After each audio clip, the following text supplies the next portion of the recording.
నిజంగా కూడా ఒకసారి మనం చూసినట్లయితే శానిటేషన్ అండ్ డెబ్రిస్ క్లీనింగ్కి ఖర్చు అయింది 18,34,34,00,000. 51 కోట్లు కాదండి, 18,34,00,000. మాకేమీ దాచుకోవాల్సిన అవసరం లేదు. ప్రతి ఒక్క హెడ్కి మేము అసలైనటువంటి వాస్తవాలు చెప్తా ఉన్నాం. దానికేమో 51 కోట్లు. మంచినీళ్ళ బాటిల్కి అయింది 11 కోట్లు అయితే 26 కోట్లు. భోజనాలకు అయ్యింది 57,4 కోట్లు అయితే 368 కోట్లు. ఈ రకంగానా? ఇంత నిస్సిగ్గుగానా? మీలాగా మీరు దోచేసిన విధంగా ఎగ్గు పఫ్ఫులకి 3.5 కోట్లు, ఎగ్గు పఫ్ఫులకి మింగేశారయ్యా మీరు 3.5 కోట్లు. మీరు తగలేశారు సార్. మేము నిజాయితీగా చివరి అంకె వరకు కూడా మేము లెక్క చెప్తా ఉన్నాం. కానీ మీరు చేసింది ఏంటి? సచివాలయాలకి బిల్డింగులు రంగులకైనా ఒక 3,000 కోట్లు తగలేశారు. సర్వే రాళ్ల పైన మీ నాయకుడు బొమ్మ వేసుకోవడానికి 700 కోట్ల రూపాయలు తగలేశారు. దానిలో సగం మింగటమే కదా. రిషికొండ పైన మీ ప్యాలెస్కి ఎంత అయింది సార్ ఖర్చు? మీ టబ్బులకి, మీ కమోడ్లకి, వీటన్నిటి కలిపి దాదాపుగా ఆ రిషికొండ ప్యాలెస్ పేరుతో ఒక 600 కోట్లు తగలేశారు. 5 ఏళ్లలో సాక్షికి ఇదిగో ఈ దిక్కుమాలిన పేపర్కి అడ్వర్టైజ్మెంట్లు ఒక 500 కోట్లు. మీది కానటువంటి ఆస్తి ఏది? ల్యాండ్ గ్రాబింగ్ యాక్ట్ పాస్ పుస్తకాలపైన మీ బొమ్మ వేసుకోవడం కోసం అక్కడొక 13 కోట్లు. తాడేపల్లి కొంపలో మీ లగ్జరీలు, మీ సోఫాలు, మీ టేబుళ్ళు, మీ డైనింగ్ టేబుల్, వీటన్నిటికీ అక్కడ ఇంకో 15 కోట్లు. ఎగ్ పఫ్ఫులకి 3,60,00,000. ఇట్లా చెప్పుకుంటూ పోతే మద్యం షాపుల్లో ఎలకలు పట్టడానికైనా ఖర్చు 1.5 కోటి అంటండి. ఎలకలు పట్టడానికి ఈయన గారి పర్సనల్ టూర్లు ఇవన్నీ కలుపుకుంటే ఉజ్జాయింపుగా లెక్కేస్తేనే 4,878 కోట్లయ్యా. నువ్వు తగలేసింది నీ విలాసాలకి, నీ రంగుల పిచ్చకి, నీ ప్రచార పిచ్చకి 4,800 కోట్లు తగలేసావు. నువ్వు ఇవాళ మమ్మల్ని ప్రశ్నిస్తావా? అంత నిజాయితీగా, పారదర్శకంగా మేము ఇన్ని రకాలైనటువంటి కార్యక్రమాలు చేస్తే ఏమన్నా కొద్దిగానా ఎప్పుడైనా ప్రజల కష్టాలు ఉన్నప్పుడు వెళ్ళావా? నువ్వు ప్రజల దగ్గరికి వెళ్ళి నీ చేత్తో ఏమన్నా పరిహారాన్ని అందించావా?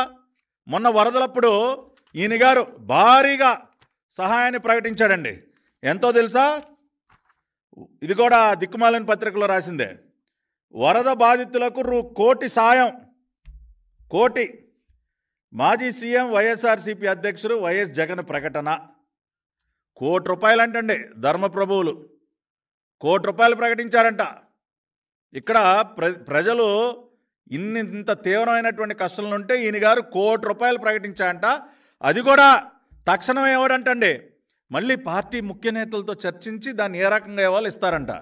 ఏమయ్యా, ప్రకటించింది ఎప్పుడు? సెప్టెంబర్ 4. ఇప్పటి వరకు ఈ 1 కోటి రూపాయల్లో ఒక 1000 అయినా ఇచ్చారా? అరే, మీరు ప్రకటించినటువంటి ఆ ముష్టి 1 కోటి రూపాయలకి దిక్కులేదయా. సెప్టెంబర్ 4వ తేదీన ప్రకటించావు జగన్ రెడ్డి. ఏమైపోయింది? ఆ 1 కోటి రూపాయలు ఏమన్నా రాష్ట్ర ప్రభుత్వానికి పంపించావా? లేదంటే సీఎం రిలీఫ్ ఫండ్కి పంపించావా? అన్ని వేల కోట్లు దిగమింగి ఊరికొక ప్యాలెస్ కట్టుకున్నటువంటి నువ్వు 1 కోటి రూపాయలు, అది కూడా పార్టీ తరఫున, నీ వ్యక్తిగతంగా కాదు. మళ్ళీ వరద సాయం పేరుతో నీ తాడేపల్లి కొంపలో చెక్కులు తీసుకుంటా ఉన్నావు. ఏం చేసావు ఆ డబ్బంతా? ఏం చేస్తా ఉన్నావు? వరద సాయం పేరుతో కూడా కలెక్షన్ చేస్తున్నావు కదా. ఇదిగో ఆ జిల్లాలో ఆ నాయకుడు ఎంత తెచ్చిచ్చాడు, ఈ జిల్లాలో ఈ నాయకుడు ఎంత తెచ్చిచ్చాడు. ఏం చేసావు ఆ డబ్బంతా? చిన్నపిల్లల కిడ్నీ బ్యాంకులు కూడా లాగేసుకుంటున్నావు కదా సిగ్గు లేకుండా.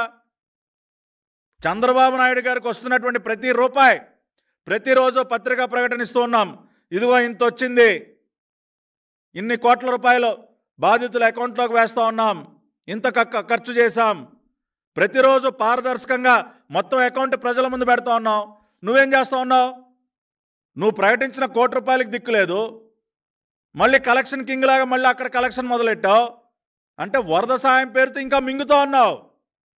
ఖర్చు చేయాల్సింది కనీసం 1 పైసా నీ జేబులో నుంచి ఖర్చు పెట్టకుండా. ఏ రోజన్నా మొన్న వచ్చావు విజయవాడ, కనీసం నీళ్ళల్లో కాలు పెట్టావా? అరగంట సేపు వచ్చి మీడియా ముందు వచ్చి షో చేసి వెళ్ళిపోయావు. నీ ప్యాంటుకి బురద అంటకూడదా? నీ ప్యాంటుకి తడవకూడదా? అంతేలే, మీకు రెడ్ కార్పెట్లు కావాలి కదా. మీరు కష్టాల్లో ఉన్నటువంటి ప్రజలను ఆదుకోవడానికి మీకు ఏర్పాట్లు ఘనంగా చేయాలి కదా. మా వల్ల కాదు సార్, మీకు రెడ్ కార్పెట్ లేయటం మా వల్ల కాదు.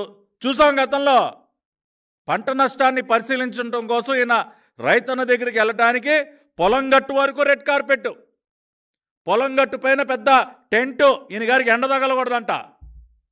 మళ్ళీ ముందు బ్యారికేడు,